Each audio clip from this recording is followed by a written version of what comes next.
What's going on, everybody? Welcome back to the channel. It's Sorare game week 39. I can't believe that we've had this many already. Let's jump into it. I'll share with you my lineups, my tips for how you're going to do well, and also I'll show you my results, and we hit some massive rewards this week. Also, don't forget, as ever, I'm going to be running a giveaway for one of the game weeks this week. This one is also the limited under 23 one. There's no Ja Morant, but I have been shopping to go and get a really good lineup together. So if we do win a reward in it, I'll be giving it away to one of you guys. So make sure you're subscribed to the channel, you've liked the video, and your Sorare handle is in the comments down below to be in with a chance of winning it. Let's go.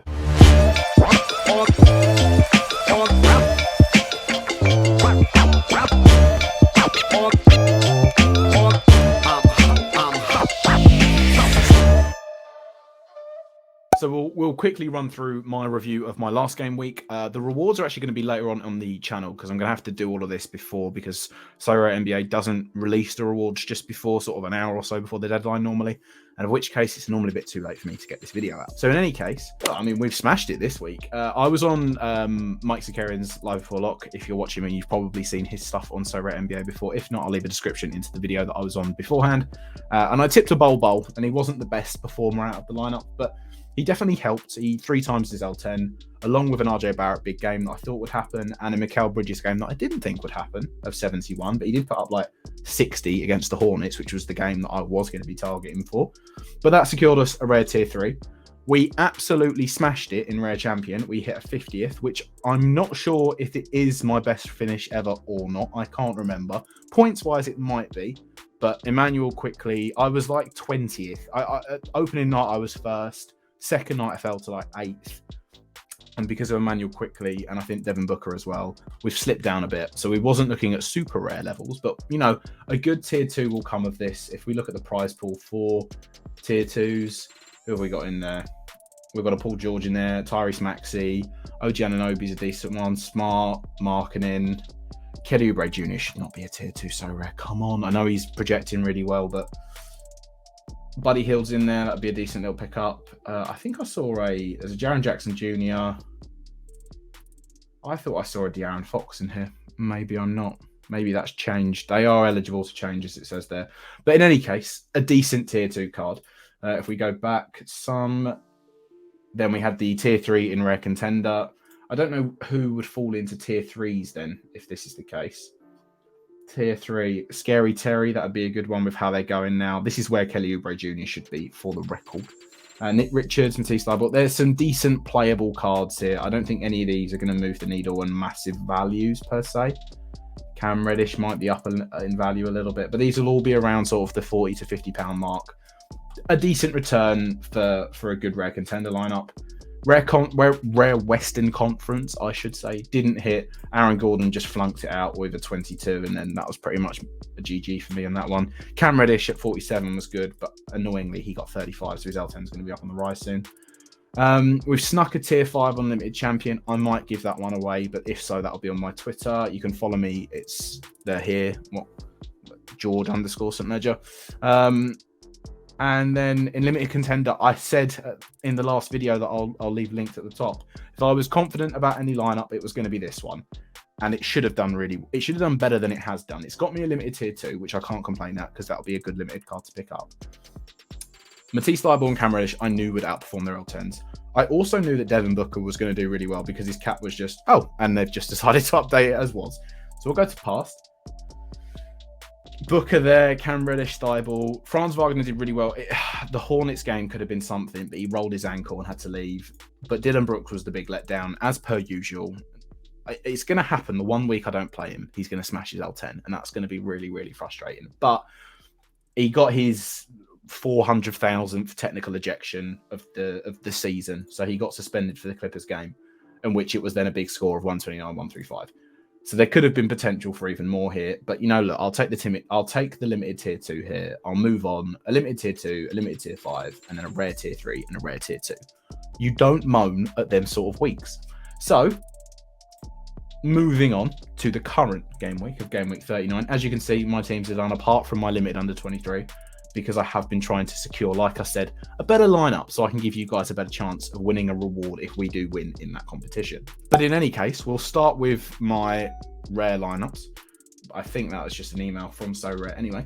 My rare lineups as such we got a pretty simple one here. Now, the only things that I'm considering is if I want to play these in Rare Contender or if I want to move these into Rare Champion. I think Bold Bow is going to be seeing if Wendell Carter Jr. gets scratched again for either of these games. He had a good game in general. Obviously, Wendell Carter Jr. missing it helped his basis of getting that 36. Am I confident that that was something that's sustainable? Absolutely not. Do I think he's still good value at 12? Absolutely yes. So I'm going to play him regardless. Andrew Nemhard at 15. Look, he's flunking it out recently. There's no two ways around it. He's back in the starting lineup, but if Nemhard doesn't score actual basketball points in the first half, he's not scoring any points in the game. So you're having reliant upon those games. I don't mind the Philly fixture because I think there might be a high turnover rate in that game and he could get some steals. And I also like him for the Rockets game in general because if they do try and rest a Buddy Hield or whatever in that game, not that I think they will, there's a scope for him there. RJ Barrett's coming off of one of his best games of the season against the Celtics. So I'm going to play him against the Hornets. That's a no-brainer for me. At 23, again, it comes into, do I want to play him in Champion or Contender? Marcus Smart, 29, I'm fine with. I could bump him to Markelle Fultz, but I think I'd honestly rather have Marcus Smart. And then it's the same thing with Gary Trent Jr. here. Do I play him or Wendell Carter? I'd quite like to get Mikal Bridges in one of these teams. I just haven't seen the way of which it's viable yet. But for now, depending on also what I get in the rewards video that will be out later on this channel, so make sure you're subbed to not miss that. This will be my Rare Contender lineup for it. I'm hoping Wiggins is back soon. I know he's dealing with a family issue or whatever it is, but I'm hoping he's back soon because he'll be a great asset again to these Rare lineups for me. Rare Western Conference. So the Rare Western Conference lineups that we've got here. Trendon Watford, interestingly enough, was left in as the last. He was in the last 5 that closed the game out against the Magic. I don't think he's going to be displacing Drew Eubanks anytime soon, but he seems to be picking up more consistent minutes now. I wouldn't say he's a stellar option, but at 16, there is definitely scope for him to hit 20 marks every time. And I can live with that in a competition like this or in limited contender or in Rare Contender. I think that's pretty much what you want. You want a guy that's going to, if he's on the 16 mark, maybe he gets the 20s or 30s. The Emmanuel Quickleys of the world that got 8 L10 and got 44 on the points, they're impossible to almost predict. You need to get very lucky with them. Trendon Watford, I can see him getting double to his L10 quite comfortably. Especially in a game against Detroit, I'd fancy it. There is an angle where I don't actually think Kevin Knox is terrible this week. He didn't get any minutes. He got a coach's DNP, but he's against Detroit. I have a feeling they might let him have a run out there. At an L10 of 5, he's not terrible if it allows you in limited contender to play 2 big dogs. So I wouldn't suggest it, but also if you don't have anything better, I wouldn't be adverse to it. So there we go. Jeremy Grant, 28 L10, too low for him. Against Detroit, I'd expect in the 40 marks for him. He's the second guy on the Blazers quite comfortably, I would say. Just I don't care. Cam Reddish and Matisse Thybulle really good.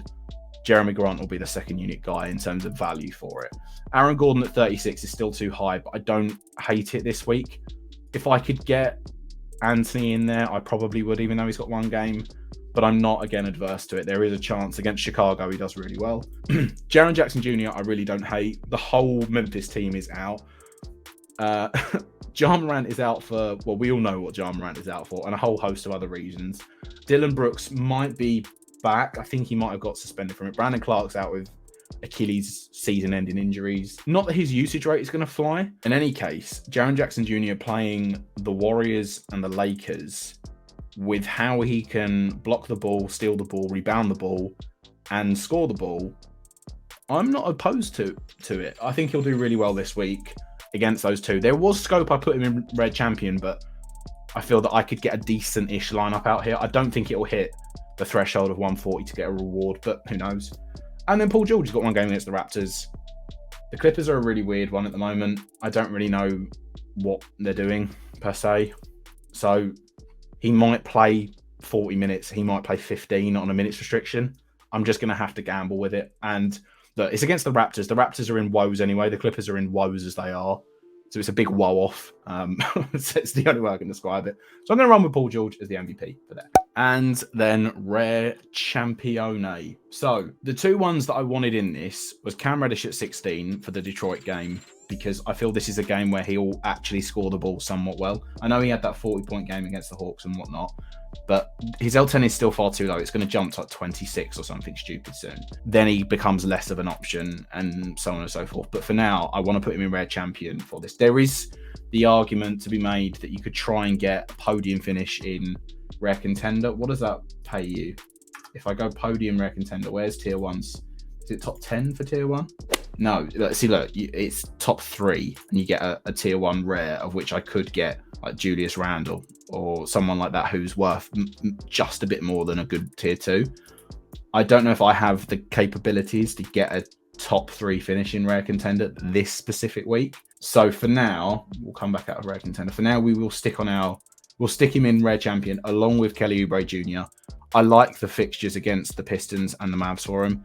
My only concern is the Hornets are now truly in. We don't care. Like, simply, we don't care what we're doing. We're going to lose these games. They are going to be down by like 30 in the half, majority of these games now.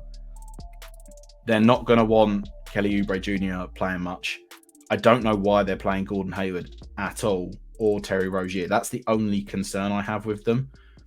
But I'm going to run him because there is still a chance that in these tanking teams, he'll put 30 points, 6 assists, 6 boards, 2 steals, and a block up. And for that, I'll take him at 26. So then it left me with 3 options. Jaylen Brown, I won in these games. He's just been doing really, really well recently for the Celtics. And I think 38 is quite low for him. And I'm nearing 20% now. So again, if you didn't know, when these cards come to the end of the season, as you can see, where it has 5% on the season, that will be lost. So for next year, that won't be there. But the XP bonus that I have will carry on. So if I get him to 20%, there will be no difference from me buying a Jaylen Brown in the new year to this one. So it encourages you to keep the cards in that sense. But of any case, Jimmy Butler I like because 2 games again, the Hawks are really, really desperately trying now to secure a playoff place. Jimmy's the only man in that team that is going to be confident enough of securing it. And then also Drew Holiday, 40 is quite high. He has scope to get in the 60-point games and the 50-point games. And it's not like it's a one-off. Drew Holiday can definitely do this. I'm not a massive lover of Orlando or Brooklyn for this matchup on him. There is scope I change it, put McCall in, and then I could maybe bump. I can't bump Kelly to anyone else. If I got using another lineup, 28. I could put Jeremy Grant in there then. So then there is scope to do something like that. Because I do think at the minute Mikal Bridges is that game against Houston, he could go for 35 quite comfortably. What would you do? Would you play Mikal Bridges in this or Drew Holiday? And then would you play Kelly Oubre Jr. or Jeremy Grant? Let me know in the comments down below. Help me out. Help me out. But for now, we'll leave it as was and we'll put Drew Holiday in. Right then, for limited contender, in which we've got this Tobias Harris, I'm not sure if he's going to be fit and available to play, is my only concern. So if that does happen, we will swap him out for DeAnthony Melton, and then we'll probably look at, have I got a 19 guy? Okay, if Tobias Harris is not available, then we'll just swap him out for Melton anyway. But we've got Cam Reddish and Matisse Thybulle, the 2 guys that are rocking it for the Blazers at the moment. Matisse Thybulle's going to absolutely skyrocket on his L10 soon. But whilst it's 20 and whilst Cam's at 16, I'll play them both. Trey Mann's at 14. Now, he keeps getting back and forth with the G League and the parent club. There is a chance, obviously, with the Rockets and what they're doing, they're now limiting SGA's minutes. So in that sense, they're, to me, explaining to themselves that, do you know what, guys? We don't care again. We're going to try and start losing games now. We don't want to be a part of the plan. So Trey Mann and the likes of his ilk should get more minutes. So, look, the Suns and the Warriors, no one's holding a breath, really. I know the Warriors have sort of got some injury woes at the moment, but I'm still taking the Warriors over them. There's a chance for 14 he outperforms that. Devin Booker at 37, 1 game against the OKC. I'm fine with that. And then Tobias Harris, 2 games, 23. If he's out, I might play Jared Vanderbilt, but I'll also potentially look at DeAnthony Melton. But that's my limited contender. Limited Champione. We've got Joel Embiid, 2 games, 9%. Very, very comfortable with that. He might miss one of these games. He'll want to play the Timberwolves because of his whole history with Cat, even though Cat's not on the floor at all. He'll want to play the Timberwolves. If he misses one of these games, I'm not that fussed. Bradley Beal at 39, fine with him. De'Aaron Fox at 50. It's too high for him, but I could also fit him in with Dylan Brooks. Oh, Dylan Brooks is inactive still. I think that's an error. I think he will be playing in the 2 games. I think he's just still inactive from his suspension. but I'll double check that before the lock. Ja Morant, as you can see, is inactive for obvious reasons. And then Bol Bol at 12, because we love Bol Bol around these parts. So yeah, I mean, the only way that this gets changed is if Dylan Brooks is inactive, of which case I actually probably will then put DeAnthony Melton in this lineup, and then I'll put Jared Vanderbilt in my limited contender instead of Tobias Harris. Right, so as we know, Ja Morant is not playing, so my MVP of what would have been in the limited under 23 mode has gone. So I've been shopping, I've done some transactions, some trades, as which. I picked up a Jordan Poole, picked up a Tyrese Maxey. I like both of these guys in the future. Jordan Poole is right now at the bottom of his price graph, as is because Steph has just come back. The way in which the Warriors work as well, come the playoffs, I would expect Jordan Poole to be comfortably getting 25 minutes with the Warriors, as is. Might try and even factor him into the starting lineup alongside your Currys and your Clays. Depending as well what's happening with Andrew Wiggins, there is scope for him to move to the 2 or the 3, with Clay going 2 or the 3. I'm happy to get him at this low point on his graph, because if Steph gets injured or Clay gets injured, he will spike yet again. So for me, it's not necessarily about buying low and selling high, even though that's what everyone wants to do. I just think right now is a good buying opportunity for Jordan Poole. Yes, his L10's at 38, and that's probably a bit too high for him. But in this limited under 23 mode, I'm not got a Luka. I'm not going to buy a Luka limited yet. I might buy one next year, but for now, I'm happy with that. Tyrese Maxey again. I'm trying to get like a Sixers stack as is. So I've got your Melton, I've got a Harris, I've got Embiid, I've got Maxey. I might look at getting a Harden towards the playoffs, but I'm in no rush. If I get him, I get him. If I don't, I don't. Because I'd like to have those. I think Philly will definitely get through the first round, maybe the second, who knows. And again, he was at a somewhat decent value, depending on his current weeks. He's got 2 nice games. There's always scope with him to get, 1.5x. So I like the pick.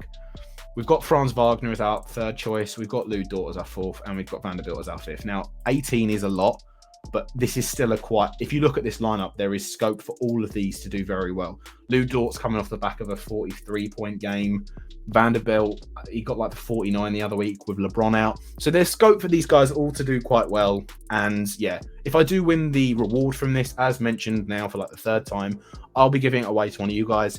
You just have to be subbed, you have to have liked the video, and you have to have left your So Rare comment in the handle.